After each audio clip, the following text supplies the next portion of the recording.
All right, so let's call to order the regular business meeting of the Board of Education for Monday, September 24th. If I can ask everyone to please stand and recite the Pledge of Allegiance.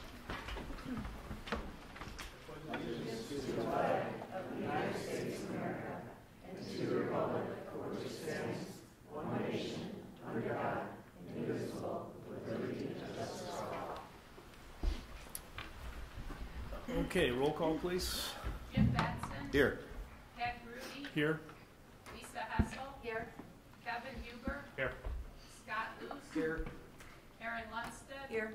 Casey Rooney. Here. All right, so we have everybody tonight. Our agenda, we will open it up for public comment. If there's anybody who'd like to speak, ask you to limit your comments to 3 minutes or less. We will have a very good educational presentation tonight on the Berlin Professional Learning Tour and Global Youth Leadership Summit from the summertime. And we'll have updates from our student school board reps, superintendent's report.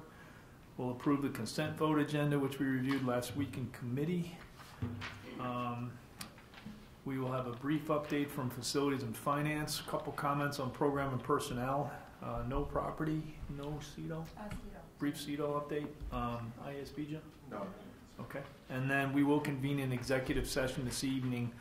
Other than to reopen, to return to open session, we will not be taking any action. And the subject tonight is collective negotiating matters, 5 ILCS 120/2C2. Right? Anything else? All right, so let us start. Anybody from the public who would like to speak tonight? No? Okay. So we will move on to our educational presentation. Dr. Rita Fisher, Assistant Superintendent for Curriculum and Instruction, addresses the board. Very excited tonight to invite all of the participants in the Berlin Professional Learning Tour and the Global Youth Leadership Summit students to come join me. We're going to share, I'm going to start by sharing a brief history of how we got to the point that we were experiencing this amazing summit. And then each of the participants is going to share kind of snippets of what we experienced while on tour, as well as the impact that it's had on them personally and their practice. So it was just a year ago that I was fortunate enough to attend a scholarship trip to Helsinki and Milan. And that experience came just after having spent a week with educators immersed in professional learning, something that we've repeated over the last 2 years. And so I was fresh with having seen the amazing things that happen when you bring educators together from our 2 schools of different disciplines with the sole purpose of spending time together, developing innovative practices for students. When I experienced what it was like on a world stage to see educators engaged in that same thing with students who were at a summit using design thinking to solve a challenge connected to the global goals. It struck me at that time that if we were truly to provide global experiences for our students, that it was really important for us to develop something similar for our educators, that we needed to prepare educators for that kind of learning so that they could support students in engaging in that learning. And from that moment in July 2017 until July 2018, we spent a lot of time and energy working with EF to design an experience that would be unique for our teachers, but would also have us collaborating with educators from across the United States and across the globe. And so I'm not going to say much more about it other than that each of our educators came with an essential or a driving question that they wanted to study, and they committed to implementing a project they designed while on the tour, as well as sharing the impact of that experience with colleagues. And the results have been incredible. I can't wait for them to describe them to you. We're going to start with Tara Nieves, who was one of the chaperones of the Student Summit and the students who attended the Youth Summit in Berlin. Tara?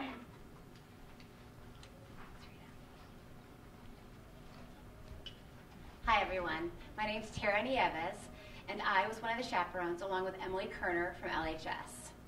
We were lucky enough to accompany 4 of our students from District 128. 1 from Vernon Hills, and 3 from LHS.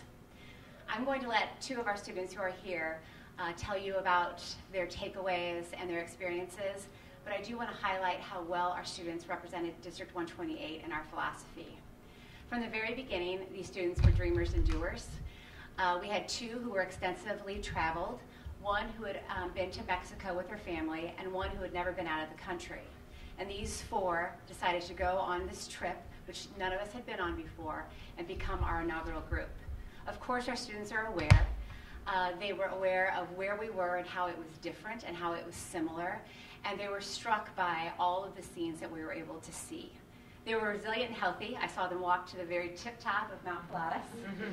I saw them go down another Swiss Alp on a toboggan, and I thought, oh my goodness, we're going to crash and burn, and they did it well. Certainly, they were inquisitive. Emily and I looked at each other so many times and nodded our heads because we knew what each other was thinking. We were thinking our kids are so inquisitive. Whether it was in their collaborative groups with people they didn't know, whether it's when we were on tours of under mountain mines, or when we were listening to experts on energy efficient homes and environments, they were asking questions and they were engaged. And then, of course, they were nimble. They tried new food. They never complained about how late we were up or where we were going or anything along those lines. And when we got a very long layover at the end, they were exceptional, right? And then, of course, they were great representatives of our global aspect. They made friends from Maine, New York, Florida, all across the country, and in some cases even across the globe. It was quite an honor to travel with them and to see how amazing our kids are when we're outside of these walls, which of course we know that already. So last year we had 4.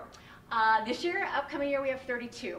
And so we're excited about that as well, but we are mainly excited about having 4 exceptional ambassadors. Student voice is always what matters, and so we're looking forward to them speaking to the next group and telling them what they have to look forward to. And with that, I would like to introduce you to 2 of our 4 travelers. We have Sammy Burkett and Tanner Blacker, a junior and a senior from LHS. Hi, I'm Sammy Burkett. I loved traveling around Europe. That was amazing, but probably like my favorite part was the Leadership Summit. It was awesome to work with kids like from around the country, but also from around the world, solving like a problem for a specific person, and it was just amazing to collaborate with just so many awesome people. All right, yeah, so I'm a senior from Libertyville, like I said. I also was there. I mean, it was definitely like a really cool experience. I'd already traveled a little bit, but this was just kind of different because like you obviously like weren't with like people you had already known. I mean, obviously Sammy goes to my school, but like we weren't really like friends before we went. And like I said, there were only 4 of us, so it was just a really cool experience, you know, getting to know so many different people and working on them with like these global topics and working to solve problems. There were also many speakers there that I thought were like very interesting. You kind of like motivated you to work through like the problems at hand, and yeah, they just made like learning these new topics like very fun. Slide of a group picture from the trip. The picture was taken during a session with Randy Zuckerberg on being a woman in the tech industry, empowering girls, and why we need to unplug. Hi, I'm Teresa Elmore, and I teach computer science at LHS. I also sponsor 2 clubs, our Cody Cats Club for computer science and our Curie Cats Club for women in STEM. And with the theme of the summit being the influence of technology on society, as you can imagine, there were a lot of great takeaways for me to take back to my students and to my clubs.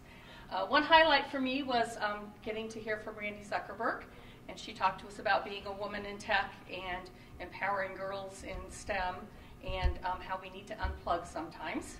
That was good to know. And I was also really inspired by Jason Latimer, who reminded me that it's really important as a teacher for me to instill wonder in my students and that I don't necessarily need to give them the answers or tell them what is or is not possible, but rather let them determine that for themselves. I participated in a design thinking workshop where I got to practice the design thinking process, which I definitely will be using with my students as we start building apps this year. And two really interesting presenters. We saw the Illuminate dancers, which is a really neat combination of computer science and dance. And then we also heard from Glenn Keane, who is a Disney artist, and he talked to us about the intersection of computer science, technology, and art. So those were just a few of the highlights. It was awesome. Teresa leaves as 2 more teachers step up to the microphone. So I'm Sarah Greenswag, and I'm a social studies teacher at Libertyville High School, and I'm co-presenting with Amanda Carroll, who's also a social studies teacher at Vernon Hills High School. And the two of us had the opportunity to come together to work for the first time 2 years ago at the PBL workshop in Napa, and that was sort of the birth of an amazing collaborative work team that has continued to grow. And we're also teaching a new class, both of us at our respective schools, this American Studies interdisciplinary course. And it's been amazing to work together and learn so much from one another and bring all of our travels and experiences back to the classroom. So when we were getting ready for the Berlin trip, we were trying to come up with a driving question that could really guide our course in American Studies. And the question we came up with was a real challenge. It was one that asked, how do societies and cultures face tragedies in their histories? And we knew just from doing some background research that Germany has done a lot of work in this area, right? With the legacy of World War II and the Holocaust, which is a very heavy burden on the German people. They've done a lot to kind of confront their history in a direct way. And it's something that we in the United States do well in some ways and don't do well in other ways. And so that was a question that we wanted to bring to our students in our class. And when we got the itinerary for our trip in Berlin, we were blown away at how much we were going to see that was really going to speak to that. And we have a few examples of just a couple of the memorials that we came across through our travels. Down on the bottom right, you see these gold stones in the ground. Those are called stumbling stones because the idea is that you literally stumble upon them when you're walking around the city, and they commemorate the history of Jewish people in Germany.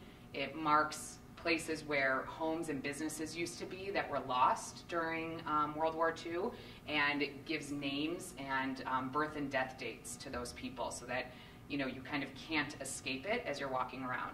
Another one that we went to see was the Holocaust Memorial, which actually is called the Memorial to Murdered Jews in Europe. And I remember even being shocked by the name.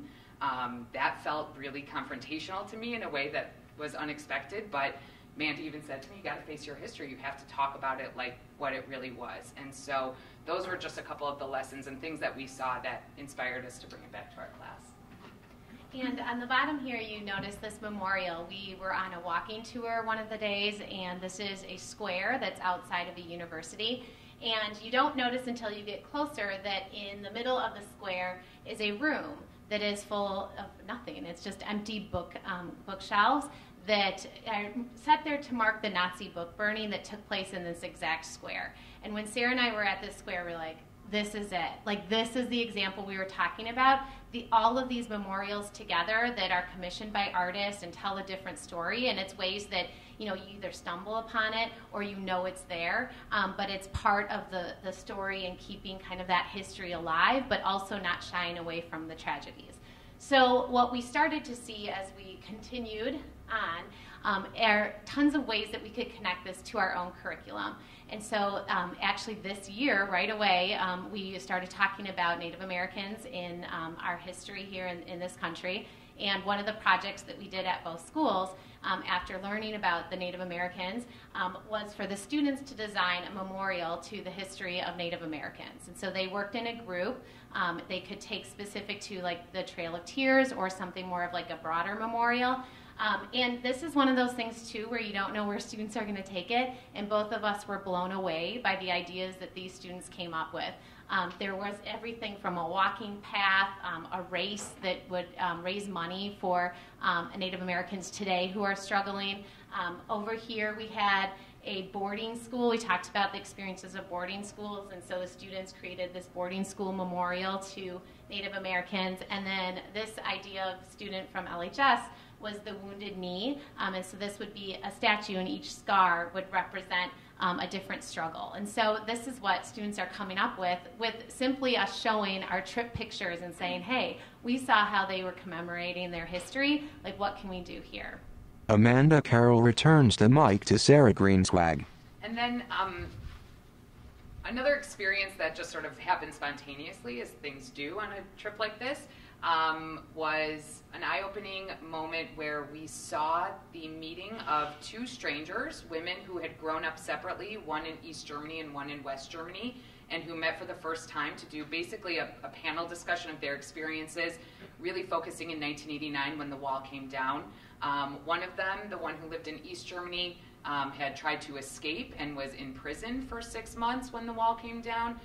The other one, who was living in West Germany, talks about, just how all of a sudden these things were open to her. She was able to meet people, go places that she had never been to, and they were able to communicate with each other, share their own stories, and find so much common ground in their own histories. And that really inspired us in thinking about how can we offer our students opportunities to tell their stories, to tell the stories of other people, and to build empathy through that work. And so we started implementing that as sort of a big theme in our curriculum as well. And Mandy's going to talk about how we did that. So what we saw over and over again were these opportunities that, out there in the world, empathy and communication and all of these things really are important to kind of understanding each other. And so part of the curriculum that we brought into American Studies was that students the first week of class worked on those important skills. How do we build empathy in our classroom? How do we build those communication skills, those listening skills that are so important and that are important early on to build a norm for your classroom? And so this is one of the workshops we had attended at the Global Summit was this idea of empathy toys. And so we had our students walk through this activity day 2 in our classrooms to really understand that they need to listen to each other, that they need to understand where people are coming from. And this was, once again, amazing to see what they came up with, saying comments like, yeah, I really realized I need to stop and be quiet for, some time and just listen. We're like, yeah, right? Like, we all need that. Or so, like, if you give bad directions at the start and your foundation is off, the whole thing is going to be a mess. Right. So it was those great moments. And so what we've also decided to do with this idea of empathy is bring it to the staff as well. So coming up, there's going to be 2 opportunities at both. You can tell we like to work together even though we're at different schools. So at LHS, Sarah's going to be doing a breakfast and learn, in which she's going to show staff how they can use the same strategy of building empathy in your classroom. And then coming up in our hotspot, we're going to be focusing that in our lunch and learn and just kind of showing teachers also how they can, start to build these important skills with their students. And so all of this, which obviously we could go on all night, but came from this experience, which was so amazing. Slide. Learning empathy through play with session details for each school. Amanda and Sarah turn the mic over to Madeline Powell. Hi, I'm Madeline Powell, and they actually did my part for me for the most part, but I'm going to add a little bit to that. When I first decided to go on this trip, I thought, it's so important for us to be able to hear the stories of the people in Germany and be able to share those stories with our students. But after this experience, I really learned that it's important to provide students with a format to tell their story. And I thought of how can we do that here, where students actually get to hear firsthand from their peers. What their experience has been here, what was their experience before they came here, and how do we incorporate that into something that's meaningful. So, Black Student Union this year is looking at doing a poetry slam, where students get to tell their perspective. And we're looking at how do we incorporate other organizations in our poetry slam. So that is kind of what I'm taking away from this, to give our students a chance to have that voice and to share their stories, but more importantly, to learn from their peers and to hear their stories as well. Madeline passes the mic to LHS Principal Tom Coulent and District 128 Communications Director Mary Todd Eric.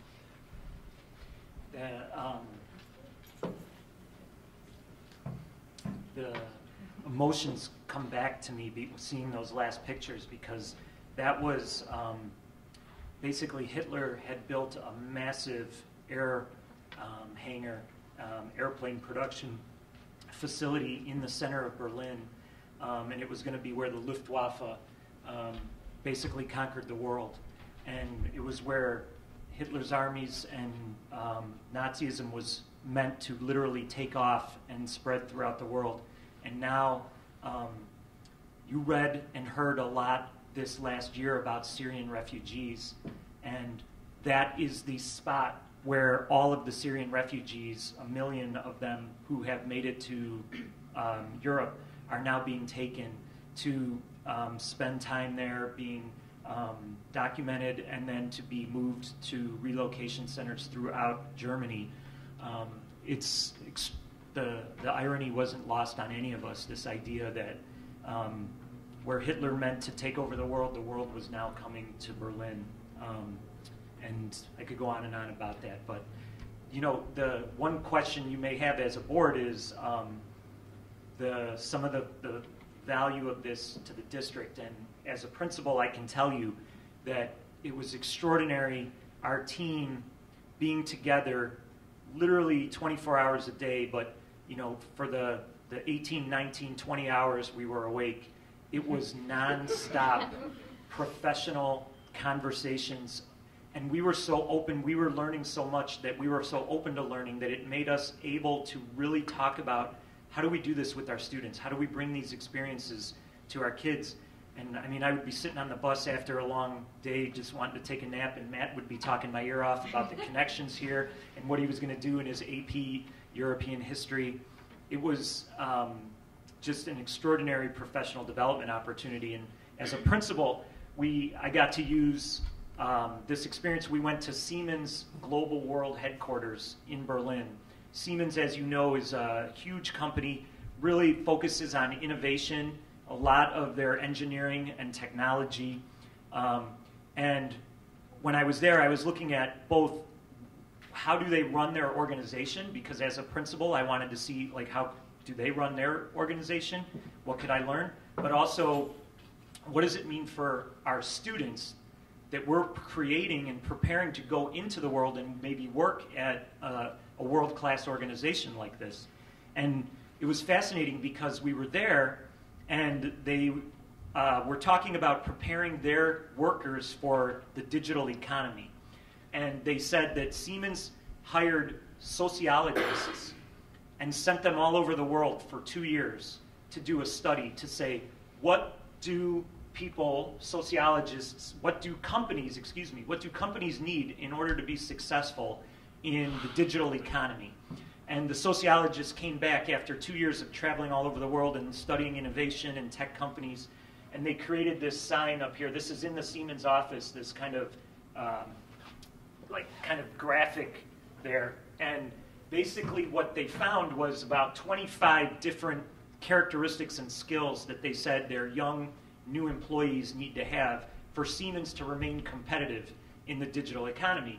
And we said, you know, we don't speak German. Can you just tell us what some of the top ones were? I was fully expecting them to say kids need to code. Kids need to know how to build robots. Kids need to understand how to, you know, do Java and develop apps. They said, the number one thing you need is teamwork. Absolutely teamwork. They said, nothing happens at Siemens when anybody works alone. No one at Siemens does anything by themselves. So the number one skill they have is teamwork, empathy, communication, and then creativity. They implored us to keep our kids in art classes because they said it is in the art classes where our students learn to create. And this global engineering company, German engineering, right, are wanting what they call the soft skills, but what we started to call the core skills. Because if you think about our daring, and it inspired us so much because our daring mission was already done, and so much of that speaks to those core human skills. And this tech company was basically telling us, hey, we'll teach students the tech stuff. We can't teach them the core human skills that help them relate to one another and to people across the world. So it was very inspiring to me as a principal that our schools and that the work we're doing in our classrooms, yes, we're teaching science and technology and engineering and math, but we're also inspiring our students with this daring mission, and that's exactly what these global companies want us to do.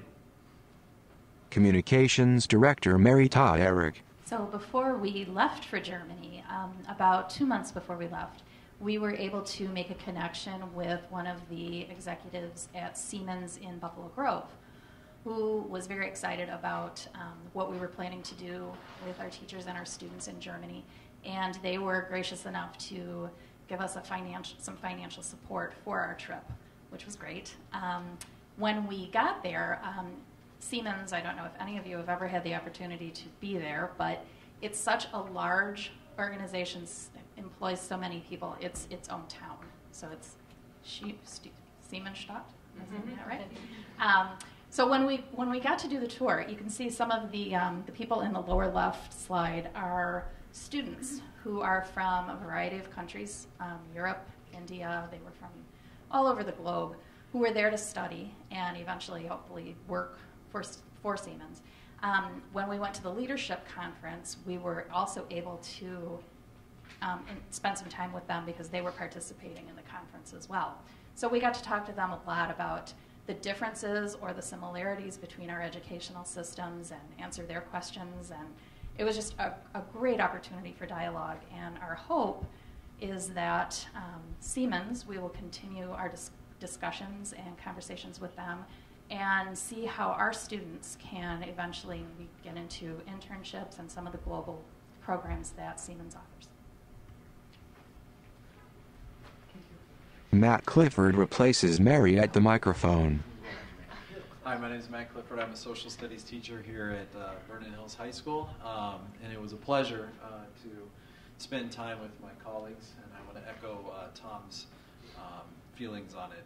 Any opportunity you have to work with people that are passionate and knowledgeable is an experience worthwhile, let alone if they're your coworkers or they're people internationally.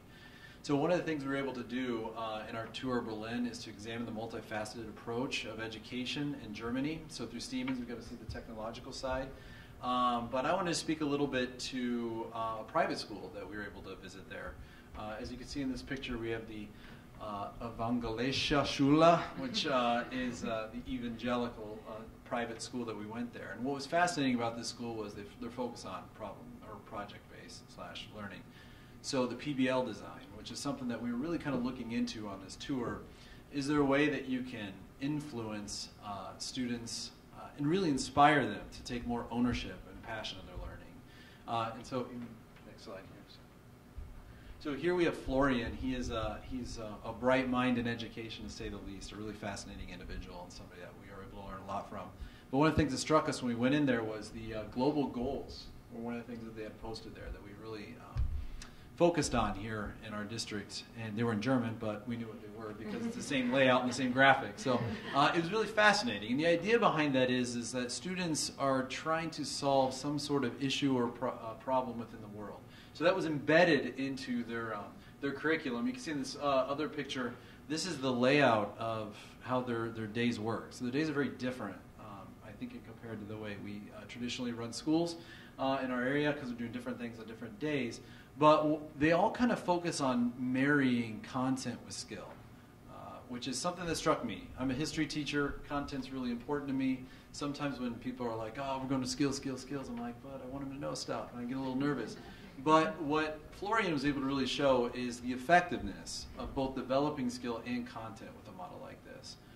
So I've applied it, I'm starting to apply it into my own education because I'm kind of buying into it a little bit. Just a little. College board's tying my hands a little bit on completely, but we'll do a hybrid. So one of the other features, if you'll go to the next slide here, I don't want to take up too much time. But one of the other features is the student ownership piece.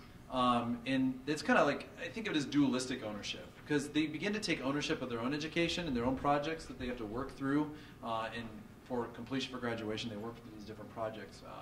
But the other side of it was, and we can see here in the upper left, a student at the Evangelische Schule. She helps a lot of her fellow classmates. So there's this issue of team building that's really important in their PBL model. So not only are you supposed to develop your design, you're required to help others develop theirs. And in so they really took advantage of student ownership and empowerment, which was really amazing. And in the end, they really developed a lot of those skills of team building, analysis, critical thinking, and they seem to know a lot too, so a lot of content as well. So it was a really, really awesome experience. I thank you for allowing myself and others to go on it. It was really enriching. Christy Jostin replaces Matt at the mic. Hi everyone, I'm Christy Jostin and I teach math at Libertyville High School, and I'm going to talk about the workshop day that we had in Berlin. We had the opportunity to utilize this collaborative space, and we were with all the teachers who were on this EF tour with us. And each of us came to Berlin with a driving question, so on this day we had the opportunity to present this driving question and really pick their brains, because in this group were many state teachers of the year. So we had teachers of the year from all over the U.S., and we thought this is a great opportunity to pick their brain about how they incorporate innovation in their schools. So we presented our driving question, and I just loved how it was a room full of educators who are forward thinkers, and we could share those ideas, and it really kind of invigorated my spirit to bring back that innovation that we've already started through our district level innovation teams and our building level innovation teams. And I hope to continue having those discussions in those meetings to innovate and improve student learning and prepare students best for their future. And this trip has also inspired me and another LHS teacher who went on the trip, Katie Bacher, to incorporate more student travel. And there are a lot of educational tours, but we would like to focus on a service learning tour. So we have put in a proposal for a student service trip to Dominican Republic. And this service trip would support local health initiatives in a rural mountain community. We haven't established those initiatives yet because they will be established closer to the trip depending on the needs of that community, but they will focus on health and sanitation as well as food security, such as building gardens and teaching them how to garden so that they can focus on that sustainable living piece. So thank you so much for giving us this opportunity. It's really kind of invigorated me and continued that spirit of innovation in the district. So thank you very much. Christy, you mentioned the driving question. Would you mind telling us about your driving question quickly? Absolutely, yeah, thank you for that question. So I am very passionate about changing the way students are graded. I feel like as soon as you put a grade at the top of a paper or points at the top of a paper, learning stops. So I am passionate about giving students feedback in terms of how they can improve rather than giving them points, and I hope that they continue to be passionate about their learning rather than earning points. And so my driving question was what they have done to change their grading practices so that it best helps students learn and have them focus on learning rather than achieving points. So thank you so much for that question. If I could just interject while Rita comes back up here. You saw that the 2018 Teachers of the Year were there, and that was like the Teacher of the Year for all these states, like the best teacher in these respective states. And it was remarkable because our staff was shoulder to shoulder with all of these people, and it was so inspiring to see the Teachers of the Year, the best people in their states, coming to our staff saying, "Oh my gosh, that's amazing! How do you do that? How do you do this? How do you do that?" And I know you as a board understand the just talent we have in our buildings, but I hope the community does as well, because our staff was with some of the heaviest hitters in public education, standing shoulder to shoulder with them. It was really cool. And not only did they seek advice from our educators, but they also had many questions about how they might come and live and work in District 128 as well. So we do attract the finest of the finest, and we're so fortunate to have experienced this learning tour. It really kind of, to me, my driving question was, how do we live our daring mission, right? So how do we invoke our daring mission in all that we do together as an organization? And this experience really cemented to me this true power. Like, I think we have the secret sauce, right, of professional learning, because we bring people together of different disciplines like-minded people with passion for student learning, and we connect them to a mission. And we do that in a way that they're kind of removed from other responsibilities. We're there together to learn and just to learn. And that's really where the magic happens. You saw evidence of that magic from all of the presenters tonight, from the students who experienced the summit, and we're very excited about moving this forward. Now, this experience in Berlin, Sarah mentioned when she saw the agenda, I'll have to say that that agenda was built specifically for us and with us so that these educators could have the experiences that they did. With a very talented tour director, an Irishman who moved to Germany before 1989, just before the wall came down, and thought about what we wanted to see and do and planned that for us. He got us into the refugee center at the Tempelhof Airport. He had the connections that made that happen. So this doesn't happen by chance.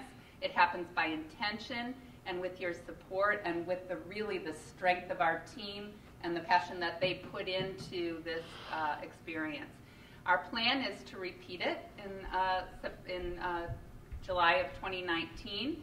As Tara mentioned, we have 32 students attending the summit in Davos, Switzerland, and we're going to put out an application for our teachers to participate in a tour that will again take place in Berlin, because the company that designed the trip was so impressed with the quality of our work that they are not going to go anywhere else. They want to do this again, and they want to have that experience be available to other teachers from across the United States as well.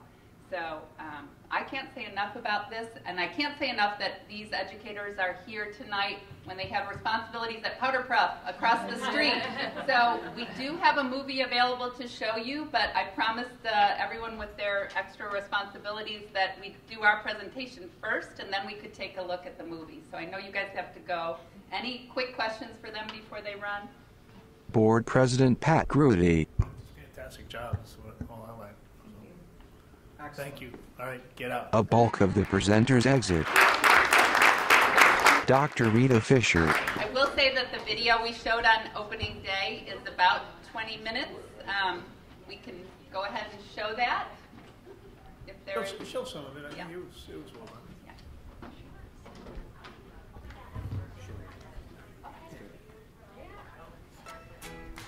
The District 128 logo with text Community High School District 128. Welcome to the 2008.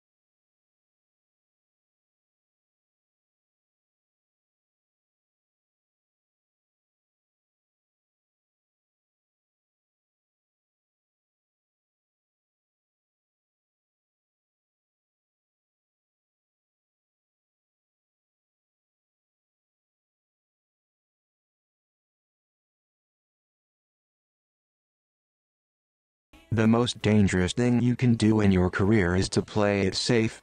Casey Neistat. D128 Daring logo. How will we be #D128 Daring? Hi, I'm Gavin. I'll be a junior at Vernon Hills, and I just got back from the Global Leadership Summit. And I used to think that solving real-world problems was a long process, but now I know that if you collaborate with others and share your unique perspectives, you can come to a solution much quicker. Developing an essential question before coming here, I kept thinking about the courses that I'm teaching and this idea of problem-based learning, and I haven't integrated problem-based learning in the classical sense really in my courses. I have like snippets of it, but this idea that I wanted to develop a driving question that takes the whole year, that drives through the whole year, and I think I teach a European history, and that's all I teach now, and so it's kind of this Western thing. So I was thinking about what is it about the Western world that could really link to this experience in Berlin, but also could be a driving question. And in history, a lot of times people have tried to start with the modern and you reverse your way back, right? So you can trace these modern issues, and kids can really see. I think they're more excited about history then because they can see the connection to the present. And I think it's a really good idea of building empathy. So I was thinking, what's the crisis of the Western world right now? And I think it's the development of extreme nationalism, I think is one of them. So, and here we sit in Berlin as perhaps one of the greatest examples in the West of nationalism run amok. It's in history, right? Like the Nazis and all the atrocities that committed there. So what I wanted to do instead, mine's less pedagogical for me, but more as an idea to drive for my entire students, is to have them start off researching this issue in the Western world, and then I've already put together projects that then trace this through. And I want to see if I can get them to figure out which one is really, through history, going to make a more just and equal and stable world. So that's kind of where I'm going right now. So my question is, when I've been working on this project, is to drive my whole year. So I'd appreciate any feedback and help in that, because this is my first kind of endeavor into like a problem-based learning type project that is completely year-long. So I took each of the 6 letters and incorporated something small.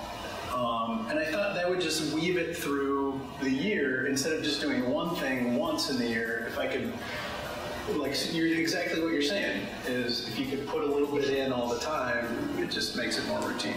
Kind of, touchy subjects, whether it is race, gender, all sorts of isms, if you will. And so I think I want them to be comfortable with the people that are in their classroom, that they can ask questions, they can talk about their feelings and their beliefs and the different, articles and the different things that come up in the news, whether it's, police brutality or, the Me Too movement, things like that. So that comfort level, I think, is really important. So valuing and building relationships within our classroom, I think this is really helps. But, as I said, sociology just kind of, it's everywhere. I can find daring, so it's just kind of cool. And so my view of all of this is that, in each of these different areas, for them to be able to kind of, initially, teaching them what daring is all about, but then for them to go, oh, that's really ambiguous. I get that. I see that, or I see the diversity and why that's important and what that makes us. So this, I love this. This really spoke to my heart in a lot of ways. I used to think that it was going to be difficult to add our new daring mission into my chemistry curriculum. After witnessing the transformation at the Tempelhof Airport, engaging with students at Siemens Vocational School, and witnessing the energy and determination of students at the Global Youth Summit, I now know that I am fully invested and excited to add the new daring mission into my class. My motivation to make this happen comes from the words of wisdom from Randy Zuckerberg, Glenn Keane, and Jason Latmer. When facing the complicated and the impossible, together we can break down walls to open up paths of wonder and imagination. Hi, my name is Sammy Burkett, and I'm a junior at LHS, and I just got back from the Global Leadership Summit. I used to think that some things were impossible, but now I know that impossible is a word that we made up, and I need to keep wondering and being curious and asking questions. Dreamers and doers, we believe we can make a difference. We participate in change for the greater good. We prepare to thrive in our studies, careers, and life. Passionate about computer science, but I'm even more passionate that I believe my students have the power to change the world. I know they do. I just don't think they believe it themselves. So I want them to believe they can change the world. I also want them to be able to prepare for an awesome career, and I want them to believe in themselves. And in particular, there's a lot of populations that are underrepresented in the tech industry, and so I really want to have everyone feel empowered that they belong and that they can do it. So I decided to put the thing there so that even if I'm not saying it, it's just like, hey, here's a question. Sign up, you're dreaming, you're whatever. So I thought, like, a question I could ask regularly is, how could you use this to help? Like, what could you do with this? Cuffs and admissions, and what we did was when we brought it to committee, the things that got kids in was not the grades, because everybody has amazing grades if you're applying to Tufts or outstanding test scores, but it was those little pieces that they could talk about in their essay. these are the things I did, this is how I grew from it. And that is what we talked about in committee. We didn't even talk about grades. We talked about their Real experiences. life experience. Right, and the kids who could write about it, who were able to kind of articulate what they learned and how it changed them and how it impacted them. Those are the kids who got in. So how do we provide opportunities for our students to have those experiences that they can write about and provide evidence for? It's a very project-oriented or project-based learning, because in the first semester we had a small project within our class where we formed teams and created a device to measure the net frequency, where we were capable of put all our knowledge we gained in the first semester in, and as a team accomplished the task to have something which can measure the net frequency. And further on, it's like a tradition in the TA, so to speak, that you have in the second semester a project which runs over the whole semester. And the lecturers are kind of like supporting you during the whole semester to gain knowledge about what you want to achieve with a new project. And this year is a very special project of this semester, because we are glad to work together with two different countries. So there are Siemens apprentices from Australia and Siemens apprentices from India, which were mixed together with us, the German students, into groups to work on a special project. And the topic for that year was to include this the Siemens MindSphere. Students coming up with either building a tangible project, or coming up with a program or a plan that can actually be implemented in our community. So that's kind of where I started with. And in order to make it a passion project, it has to be something that the kids choose. So that's one. So my driving essential question is, what will we develop individually or as a class to positively impact the environment? And after looking at Emily's guides and what makes a good essential question, I feel like this is student-driven, it's very open, but I think the question is going to change once the class actually determines the focus they want to do. So basically, our girl's name is Amy, and she's having trouble with mental health. And she wants a way to be able to talk about it, because it scares her to talk to her friends or her family, and hotlines, it's hard for her to connect with people practically. So basically, this watch is something that gives her something to talk to. So if she's feeling sad, she can tap a button on it, and it can call an Uber sort of thing. And it will pick her up and take her to do something brand new. Because in your daily life, if you do the same thing every single day, it's it gets boring and you feel bad, So that's what the Uber is meant to do, because it gets you out of your house and gets you to do something fun and new. And also, by you're using your pulse, it can sense when you're about to feel sad, and then it can contact your personal coach, and that person can send you a good message, or be just so you know you're maybe about to feel upset, but stay strong, and maybe go do something active and get out of the house or something like that. So that's basically working in progress. So imagine you're at lunch and the bell just rang. You have to get to class, but you don't have time to sort your trash, but you want to make sure you're recycling and sorting your trash correctly. So with this, you just have to put all your trash into the trash can, and it's going to automatically sort through your trash. And based off of texture and weight, it's gonna be able to shoot the trash into the correct spot, the recycling in the correct spot, and the compost in the correct spot. I used to think as a teacher I needed to have all the answers. Now I know it's far more important for me to instill a sense of wonder in my students. Aware, we know what we love and pursue our passions. We reflect frequently to discover who we are and who we might become. I fundamentally believe that we don't actually teach what we teach. That there's no real reason for us to be teaching history in the sense of the facts and the dates and everything. That there's a fundamental thing that we should be teaching, and trying to get us kind of, what are we doing at that level? Whether that's teaching problem solving or creativity or collaboration, these more kind of foundational human skills. And so in my case, I was focusing just on one of those skills, which I feel is empathy. And how do you teach empathy through the medium of whatever it is that you're teaching, whatever that content area is. And then on top of that, and you know, teaching empathy again. So through the medium, meaning I'm not like taking a separate day out or whatever to go and have a discussion about empathy, but just what it is that we do, because we know that being in an orchestra, being in a musical group, that can build empathy. So what is it about orchestra that does that?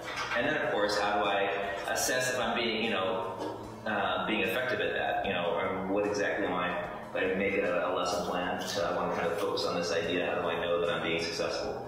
I used to think it was only important for our students to have the opportunity to tell their story.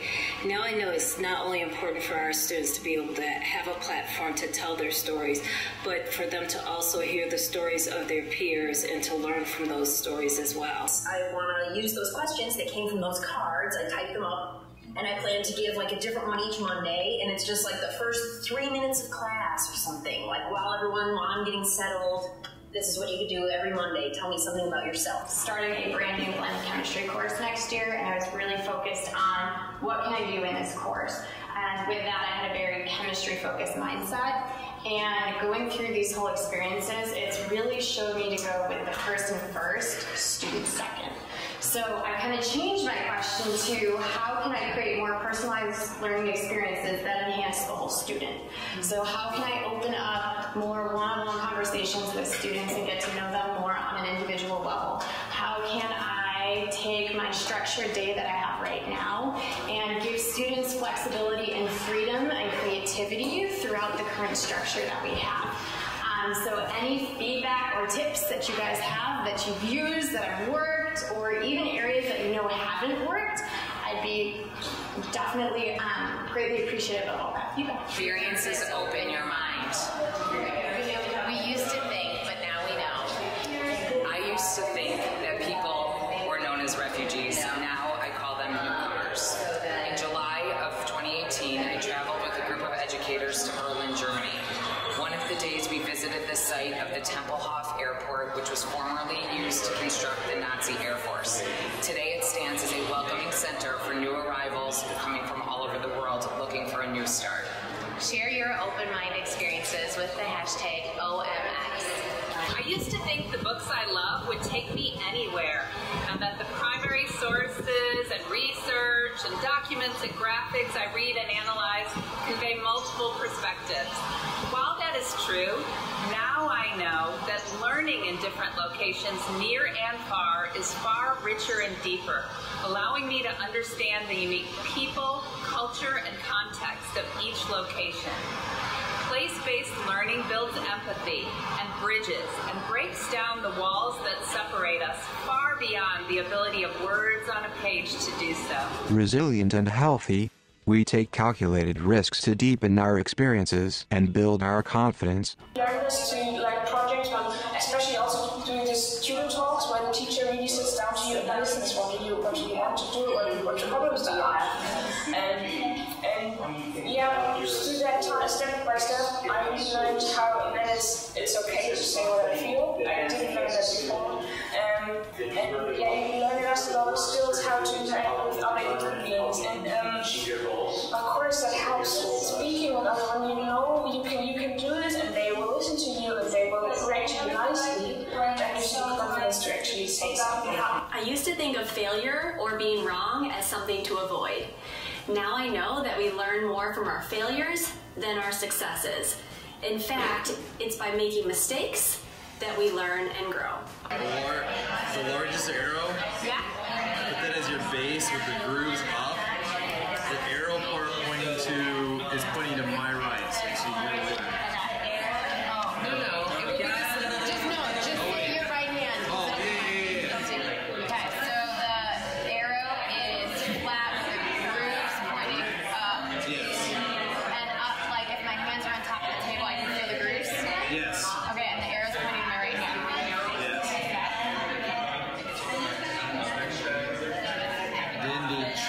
Connecting piece with the smooth. For resilient and healthy, I want them to focus on their mistakes and not get down about it, but find a positive in each mistake. Inquisitive. We are curious about the world's complicated past, present, and future. And originally we had like sort of specific essential questions for different projects that we wanted to do, but through this experience we've sort of broadened our question to sort of be a driving question for the entire course, which is more about how do we deliberately create safe spaces that empower students to share experiences, highlight their passions, and learn from each other. And then we have a few of our more specific project ideas below that, which have to do with a lot of the themes we've already heard about empathy, listening, understanding, tragedy and how to overcome trauma and instances of oppression and injustice in our history. Hi, I'm Anna Hurd. I'm a junior at LHS, and I just got home from the Berlin Global Leadership Summit. I used to think that technology was reaching its peak, but now I know that it's limitless and we just have to keep exploring.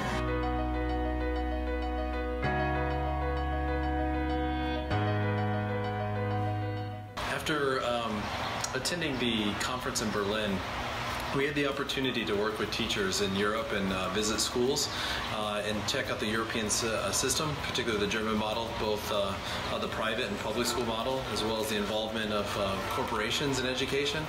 And upon reflecting on that, one of the things that I really used to believe that I took away from this was I used to believe that PBL was just a supplement, a way to add to increasing and deepening learning among students. But after spending time in the schools in Berlin and working with those teachers, one of the things I realized is that PBL can be integrated fully into a curriculum.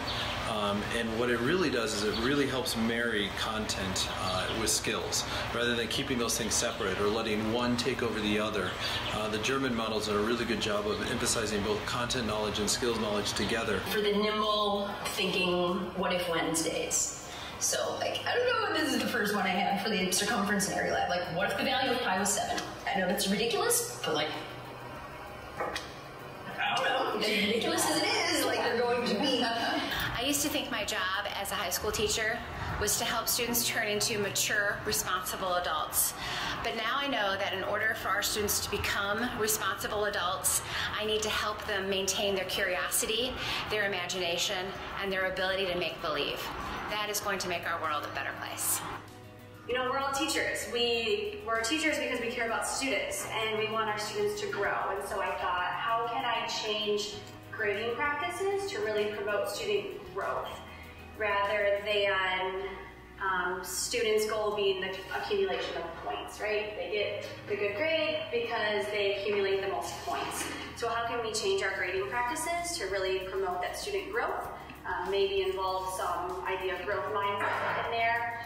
And then also the second bullet point I have on my poster there to the left, so how can grading practices be improved to promote student growth, but also to best prepare students for their own unique future, because yes, maybe certain grading practices are good for the students that are going into a university, but from seeing the school, I was very surprised to hear that about half of their students go to a university and the other half don't. They may take a gap year, they may go into vocational studies. So how can we use grading practices to just best prepare all of our students for whatever pathway?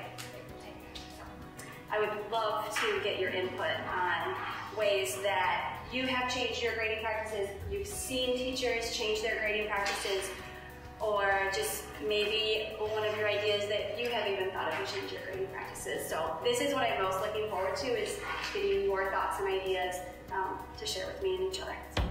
Global. We value diversity. We build relationships in order to understand others. I used to think that one of the most important parts of my job was to tell the stories of our district to our community. But now I know that it's equally important to share stories and experiences from beyond our community, our state, even our country, with our students and staff to help them realize new possibilities, reimagine the high school experience, and to become D128 daring. My question is really looking at how do we use storytelling to give our kids a chance to walk around in someone else's shoes. because we've really looked at diversity and helping kids understand other people's perspectives and to have empathy. So my question is, how do we use storytelling, not necessarily in a classroom, but through our clubs, our organizations in schools, to give kids that opportunity? The trip to Berlin made clear in my mind the importance of a physical presence in developing empathy within our students, and how this ultimately leads to the education of better human beings. Of course, there was the powerful experience of being in the shadow of the Berlin Wall and seeing how it cut through neighbors and families. But perhaps even more powerful were the stories we heard of the people who lived through that experience. I now know that this physical presence of the actual space or of the human face is what will connect our students to what we really want them to learn. My name is Tanner Black. I'm a senior at Libertyville High School. I just got back from the Global Leadership Summit in Germany. I used to think that it'd be difficult to create like friendships and talk with people from different countries and all over the world. But now I know that people across the world share many of the same interests, and it's easy to talk and create friendships that'll last a lifetime. Welcome to a daring new school year.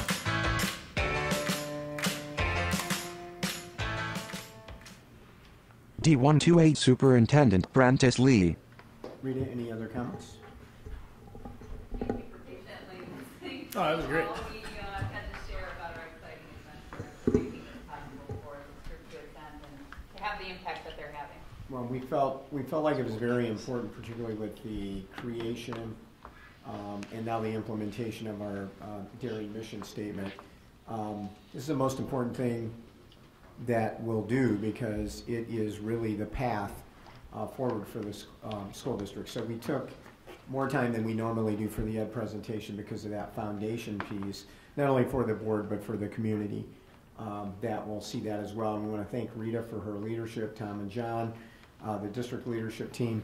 And I want to give one more time a shout out to Siemens International, Ken Datina, who is in our area in Buffalo Grove. We had a business relationship with Siemens several years ago. They did several $1 million of security work. They're in the vanguard of school security and business security as one of their many businesses.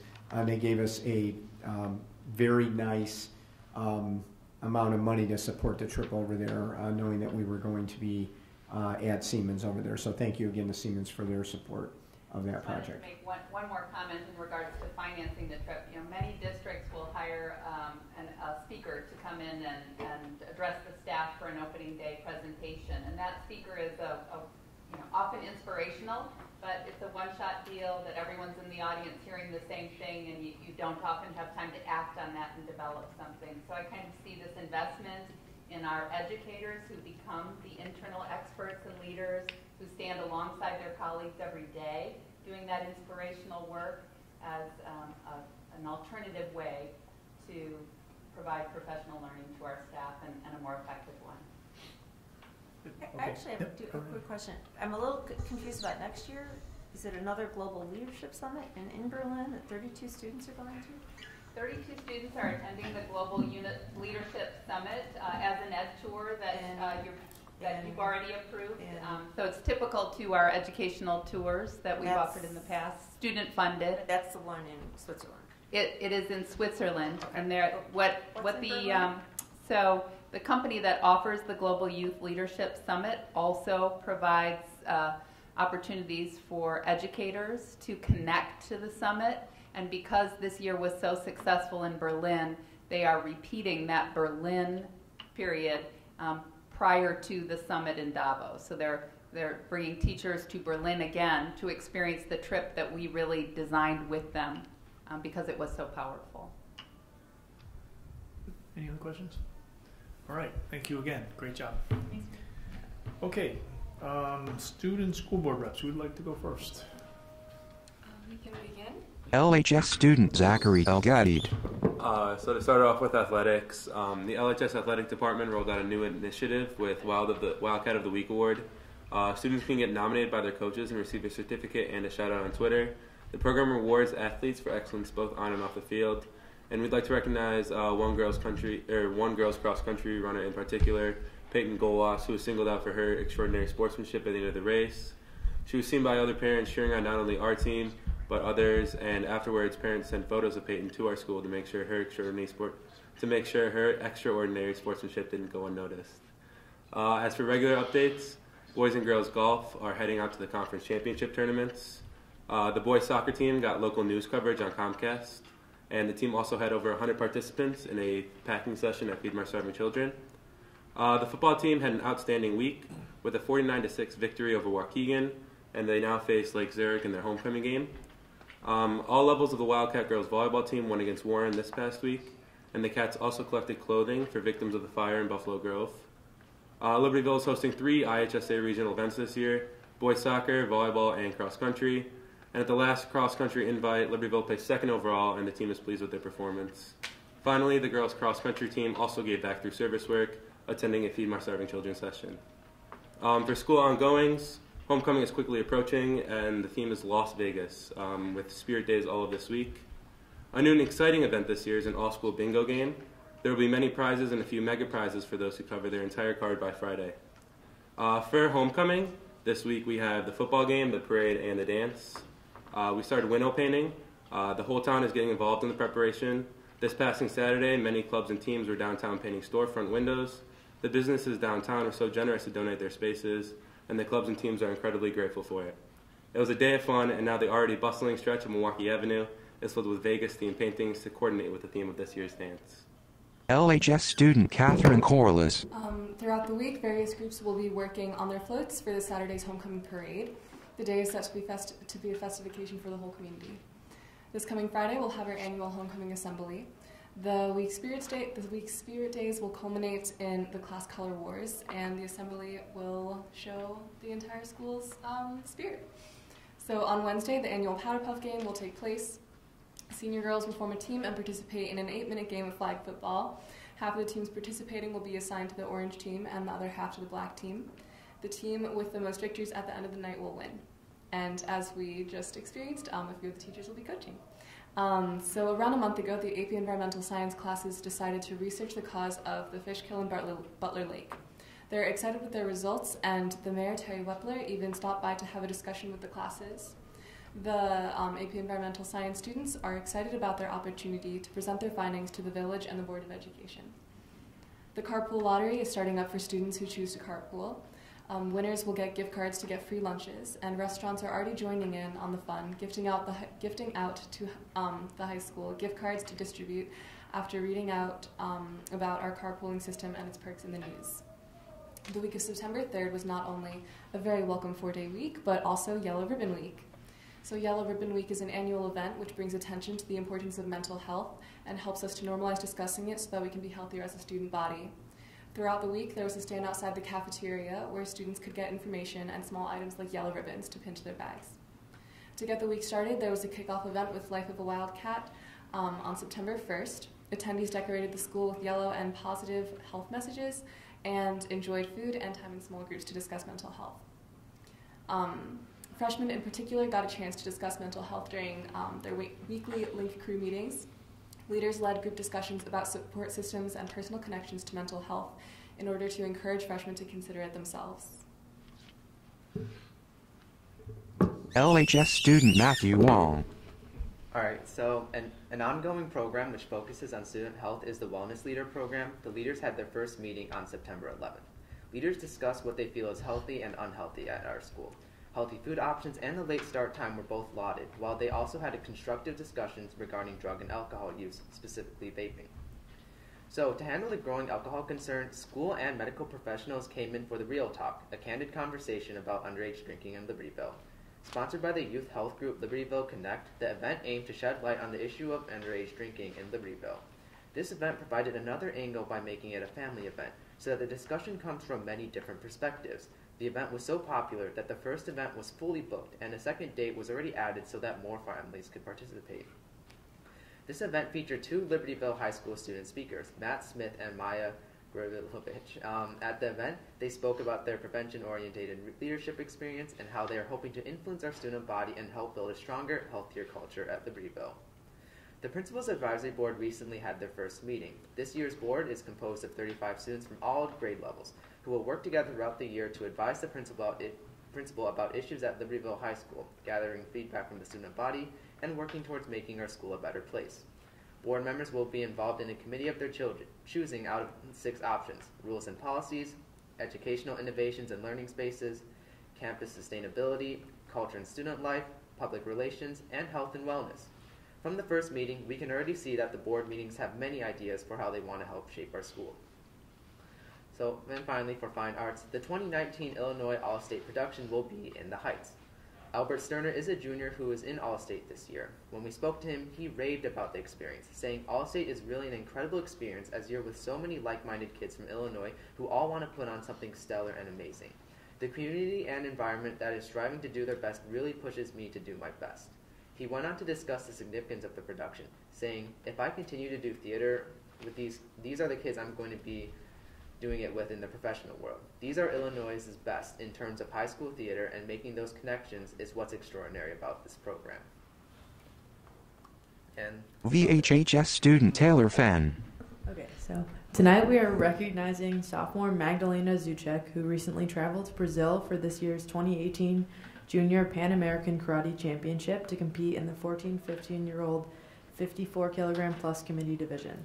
Magdalena took home a gold medal in her division and has now been named the Pan American champion for her age. This is Magdalena's 3rd time at the Pan American Championship and her 2nd time taking the gold. Magdalena competed against some of the best athletes in the world and was one of only 7 athletes to take home the gold for the United States in the PKF Championship. Today we have Magdalena here, and she will be showing us a short demonstration with Dr. Gilliam. Oh, wait a minute. Mr. Huber had volunteered. Nah, right, Magdalena, here we go. Here we go. She's waited. It's really short. All right, you ready? Dr. Gilliam holds a cushion pad while Magdalena kicks the pad, demonstrating her skills. Yeah! Ooh, usually don't have my hair in my face. Is that it? I mean... One more. Oh, okay.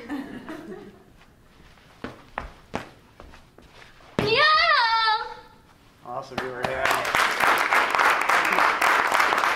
A little Q&A here. So tell us a little bit. How long have you done this? Probably 9 years since I was 6. Since you were 6. How many hours a week do you put into it? 6. I mean, not that bad when the season's off, but then when, like, in the summer, I train every day, like 2-3 hours a day, so that kind of fills up. Yeah, that's amazing. And so we read a little bit about your accomplishments in the Pan Am Games. Where are you headed? What's your goal? Where's this going for you? I mean, Olympics are always a goal, and karate was just added in the 2020, which I won't be able to participate in. I'll be too young, but goal is kind of 2024, possibly getting to there, so. That's good. Give her a hand.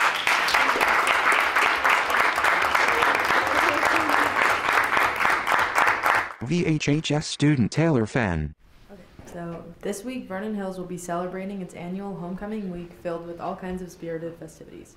Yesterday, student council members of all classes came to the school to decorate their assigned hallways for our Hollywood homecoming theme. This morning, Vernon Hills students decked out in different jerseys for Jersey Day were greeted by streamers and golden Hollywood balloons in our main foyer. Right now, our senior girls are pitted against one another in a friendly but competitive game of flag football for our senior girls powder puff game. One of our fellow board representatives, Caitlin Doler, is there right now hoping to take home the win. Congratulations to our National Merit semifinalists, Alexa Pomerantz, Jeffrey Zhang, Valerie Smikolov, Ben Gershenko, Alice Zhang, Jimmy McDonald, and Caitlin Doler. These 7 seniors were recognized for their outstanding performance on the 2017 PSAT and will have the opportunity to receive a National Merit Scholarship. Congratulations, semifinalists. This past weekend, freshmen of Vernon Hills Backlight Theater put on a great show of Edgar Nevarez's The Halloween Tree. The cast and crew has been working tirelessly for weeks on perfecting their performance, and the outcome was fantastic. Senior Jillian Bowes has earned a spot in the National Association for Music Education's 2018 All-National Honors Ensembles on November 25th to the 28th at Disney's Coronado Spring Resort at Walt Disney World in Orlando, Florida. This is the 2nd consecutive year that Jillian has been selected for this honor. Students were chosen through a very selective audition process and competed against top students for a spot in these National Honor Ensembles. Congratulations, Jillian. Last week, the Career Advisory Board met for the first time. Juniors Josina Chua and Darshika Asher are the very first student advisors on the council. Both these juniors were chosen by FBLA advisor Mrs. Benson for their outstanding potential. The two are very excited to be a part of the council and are working hard to make Vernon Hills a better place. These juniors serve to give a voice to the students of Vernon Hills in the council and are even working to make our mission statement daring and an inspiring presence in our community. On October 8th, girls volleyball will be participating in the annual Volley for a Cure at Libertyville High School. The girls will be playing to raise money and have tons of special promotions to support breast cancer survivors. This Friday, Vernon Hills varsity soccer and football will be playing their homecoming games to help Vernon Hills students get excited for the homecoming dance this Saturday. Soccer will be playing against Rolling Meadows and football will be playing against Deerfield, hoping to take home another win on the season. Vernon Hills is one of the only schools that has both soccer and a football homecoming game, and we are so proud of our athletes' hard work. Congratulations goes out to the girls cross-country team on their third consecutive win at the Lake County Invite. VHHS student Brandon Kim. So last Friday, Vernon Hills High School was featured on Fox 32 for the Pep Rally Friday segment, and reporter Anthony Pons walked around the school with Dr. Gilliam as we had drum lines and cheerleaders parade behind them. Especially with all the excitement building up for homecoming week, it was no challenge for Vernon Hills High School students to bring out the best of our school spirit early in the day and showcase what really makes this school and school district so great. Vernon Hills High School senior Bobby Black won first place and $1,400 at the Leonard Falcon International Euphonium and Tuba Festival held August 10th to 13th in Twin Lake, Michigan. And the festival attracts thousands of top players from around the globe for a college and high school tuba and euphonium competition. So congrats, Bobby. With the school-wide encouragement of the Remind system this year, teachers have found an accessible way to communicate with their students through cell phones. However, although it has brought some convenience to the staff, there's been some recent instances where it hasn't been so great on the receiving end.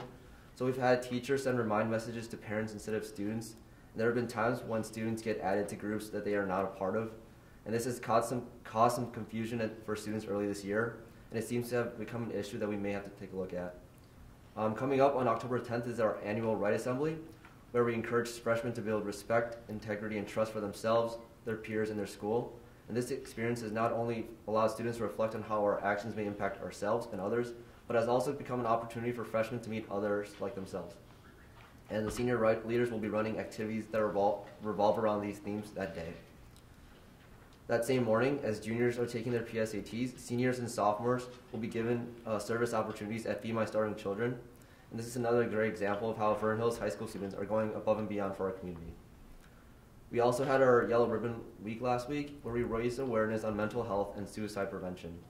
Awareness stickers, petting therapy dogs, and in-class lessons and content on playing the lifesaver role has taught us the importance of mental health. So a few weeks earlier, we had our second annual Summer Reading Fest, where all English class students of the same period met in the gym to talk about the book that they chose to read over the summer. And we will be having, we had Summer Reading Fest leaders selected by teachers run discussions with other students that had read the same book in small group discussions of 4 to 7 students. And what I liked most about this event, and I think I can speak for many others, is that it makes reading a book over the summer more enjoyable than having the added pressure of over-analyzing a book, getting ready for a test on it on the first week of school. So through a collaborative effort through the school administration and Vernon American Legion Post 1247, Vernon Hills Athletic Complex has an official state historical marker that recognizes how the fields once featured runways used to train naval pilots to land on aircraft carriers during World War II. So pilots in training would rehearse takeoff and landing procedures from these auxiliary fields and onto 2 aircraft carriers that were in Lake Michigan. And almost 18,000 pilots graduated through this program, including first U.S. President George H.W. Bush. And during the week prior to it, we had U.S. history classes do lead mini lessons each day before the ceremony that took place before the Cougars' first football home game. All right, great job, everybody. Thank you.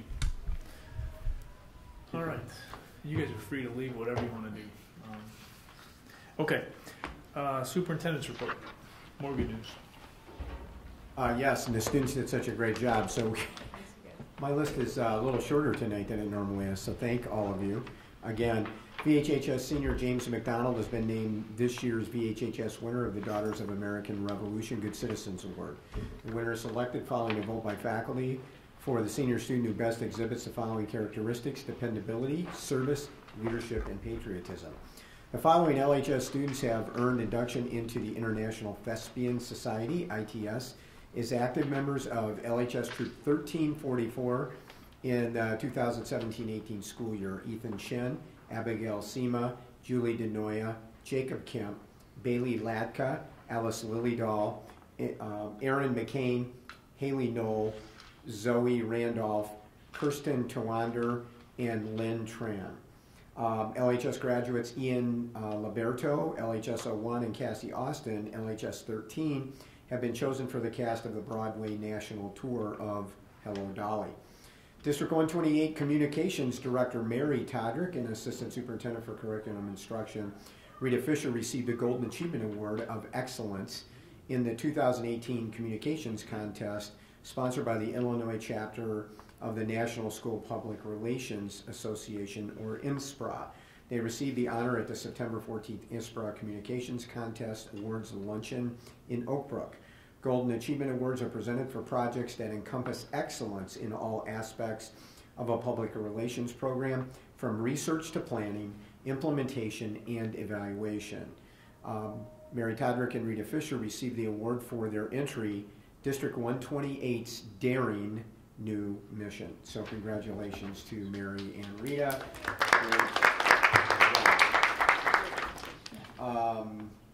Next on the superintendent's report tonight is an annual report that we simply have to share with the board, which Dan mentioned at committee meetings. So Dan, you want to make a couple comments about the administrator and teacher compensation report? Yeah, this is required by state statute that this is presented to the board before October 1st, and so it's for the prior school year. So that's the information there, and then this information is posted on our district website. Okay, no new information, just a repeat of that for the benefit of our public, and we've met our obligation to do that reporting to the board.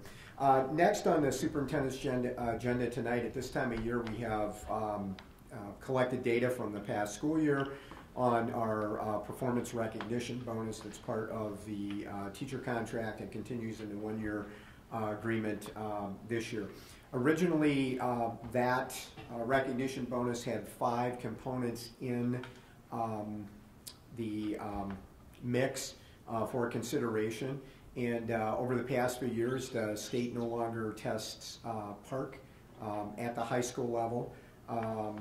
And also the ACT test is no longer given to all juniors. It's now the SAT test. So we really have 3 remaining criteria, and the criteria are percentage of students taking advanced placement examinations, percentage of students scoring 3, 4, or 5 on advanced placement exams, and the percentage of students participating in 1 or more student activities and or athletic teams, which we've always placed a high value on in this district.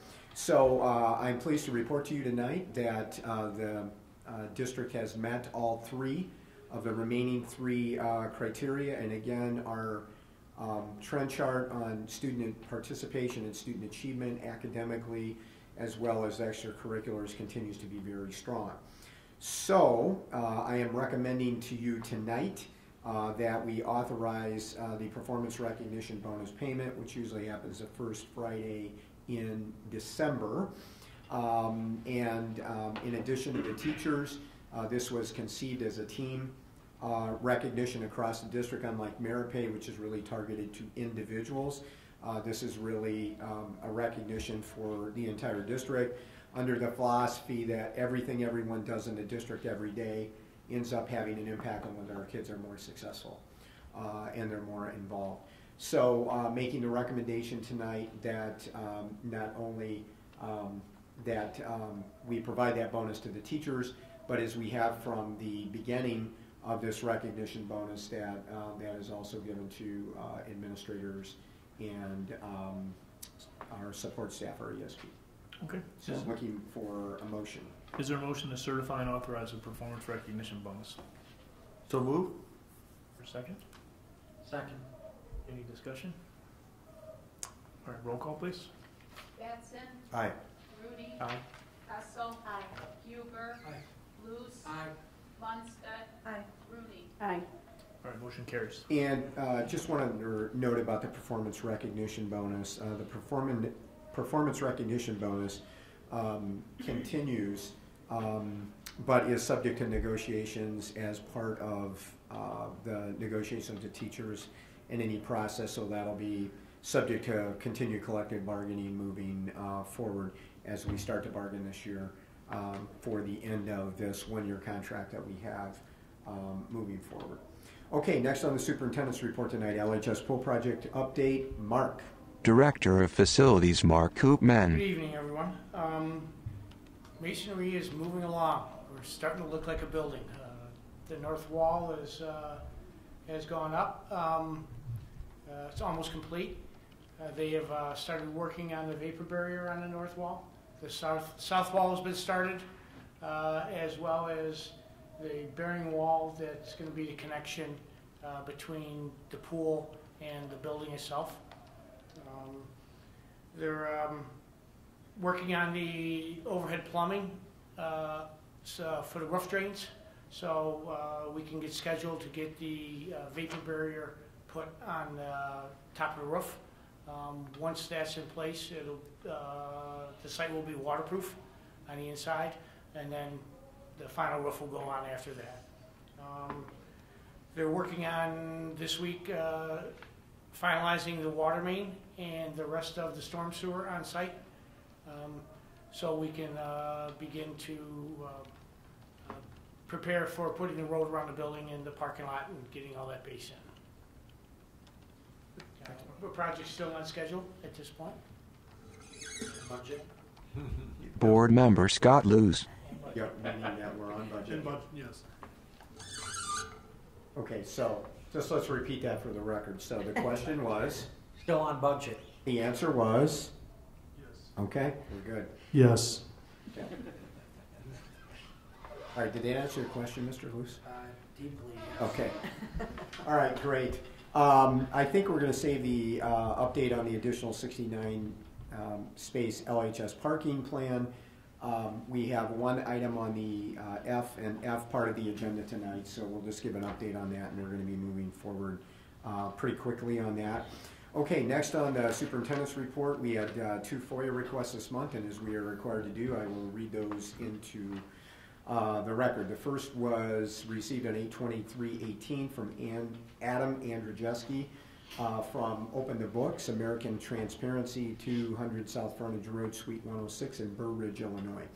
We request the following in regard to Prentice Lee, Libertyville Community High School District 128 Superintendent. All employment contracts, amendments, and addendums since the beginning of employment at the district to the present time.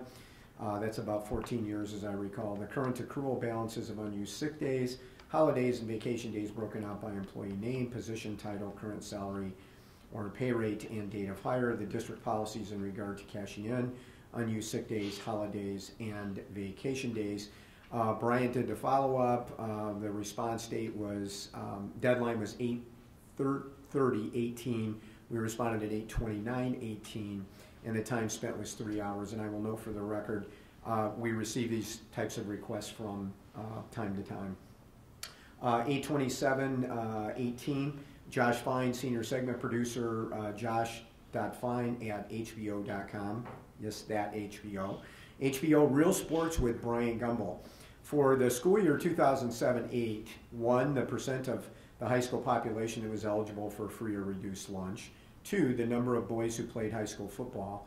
3, the number of boys who played high school football who were eligible for free or reduced lunch. For the 2012-13 school year, 1, the percent of the high school population that was eligible for free or reduced lunch.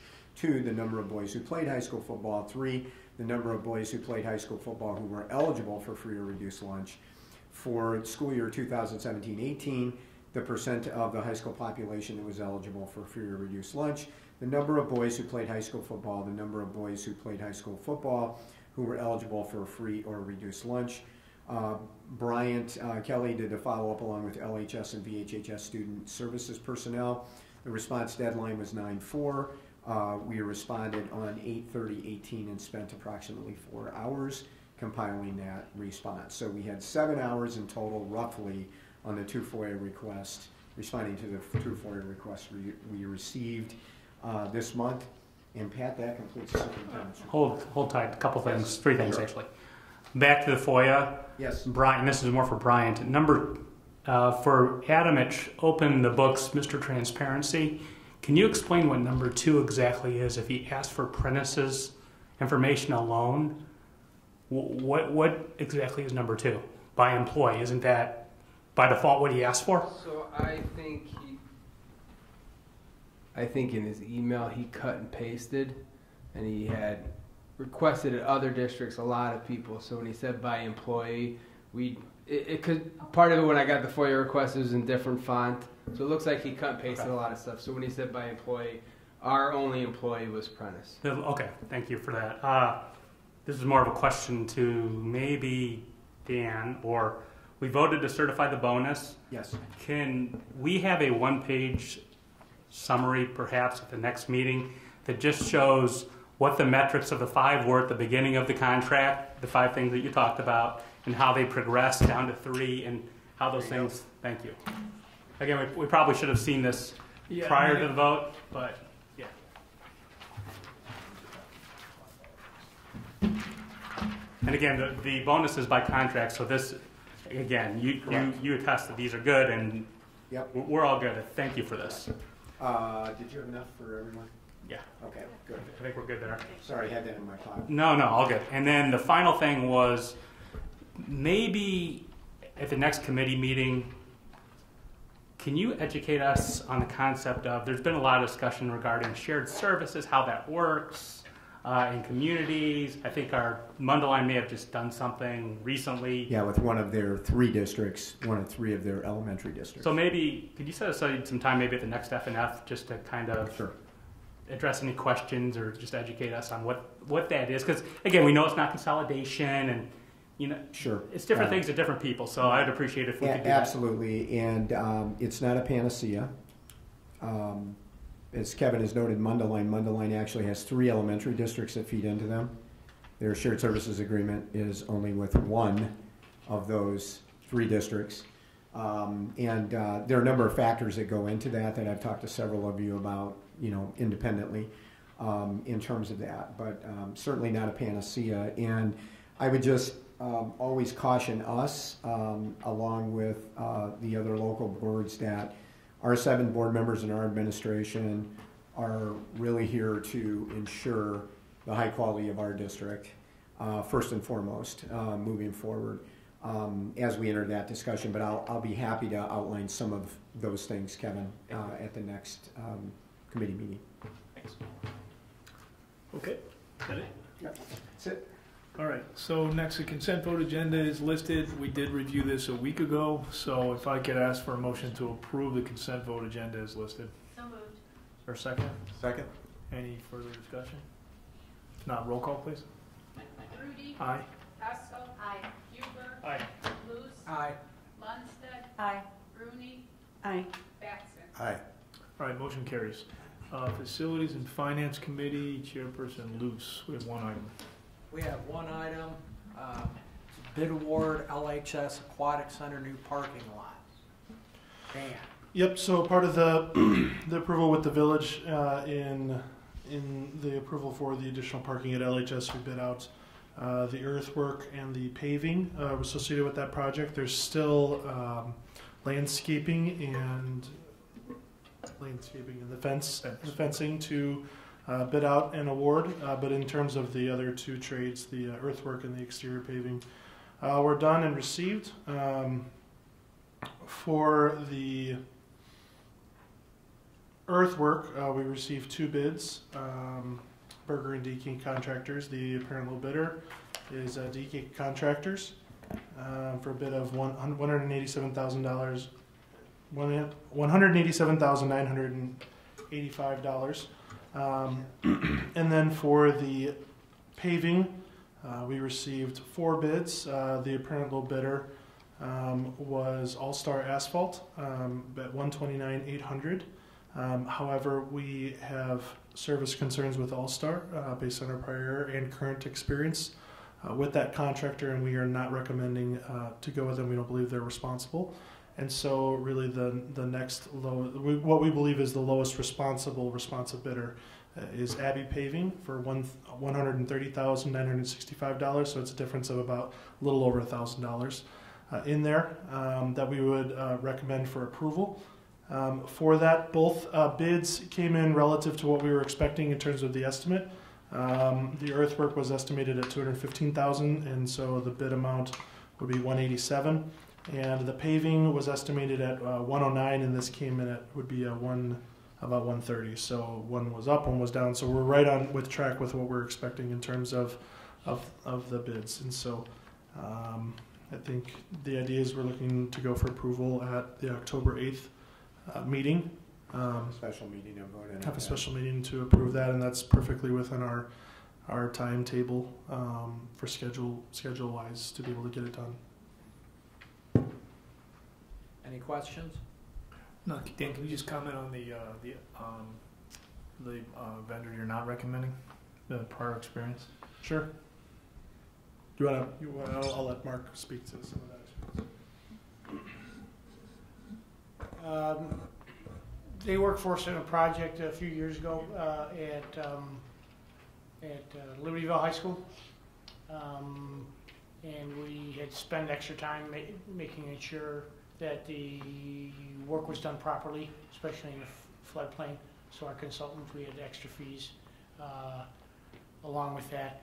And presently, they were awarded lowest bid for the front entrance concrete replacement project here at Vernon Hills. And we are unhappy with the quality of the work and the responsiveness of the contractor to remedy this situation. Are either of the bids that you'll be recommending vendors that are currently working on the pool project? Abbey is the current paver. They haven't paved a whole lot yet, but they've been awarded the bid for the other paving. DK Berger is the current contractor on award for the current earthwork that's been awarded. So DK Contractors is not the current provider. Okay. Any other questions? No. Anything for other? That would conclude. Okay. Jim, you want to make a few comments? Yeah, I just wanted to make a couple comments so that people don't look at that and think we didn't do anything in our committee meeting this month. We actually did quite a bit in addition to the couple dozen personnel items and 10 or so educational tour requests that were reviewed that were part of the consent agenda.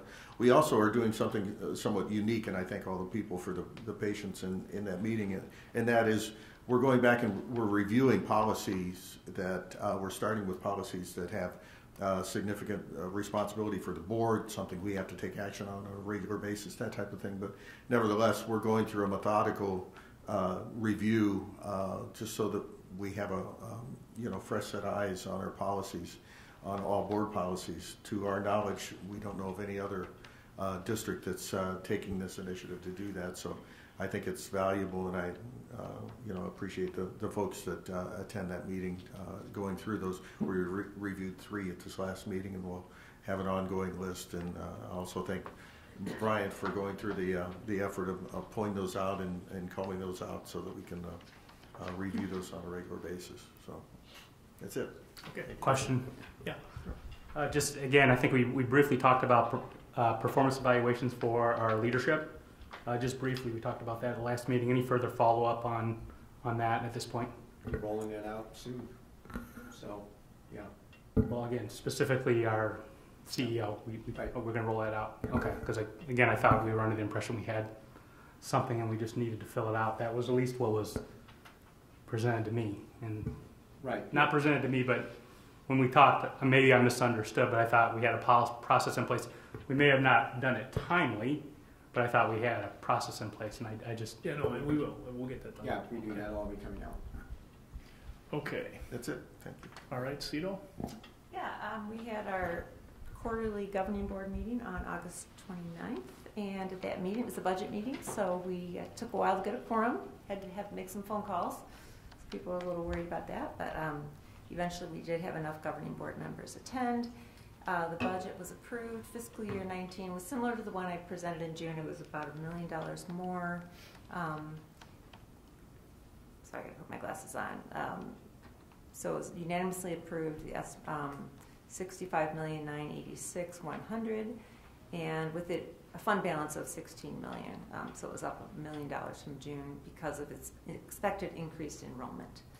Then secondly, I think we've mentioned this before, but just to keep a reminder that there will be changes on the way that IDEA funding is handled in the next year or two, in the next couple of budget cycles, and so I know Dan will keep us apprised of how that works. Instead of going through CEDAL, it's going to come directly to the district and then have to go back to CEDAL, right? Yeah, so the way IDEA, which is a federal grant, and the main way that the federal government helps offset the cost of special needs education, is the money has historically gone to the cooperative. They keep a portion, and then they will send us the remaining portion. Basically, the federal government has said you can't do that anymore, and so that will no longer happen. All of the money will come to us as districts, and then we will have to write it. So it'll affect a number of things, including even the articles of agreement with CEDAL.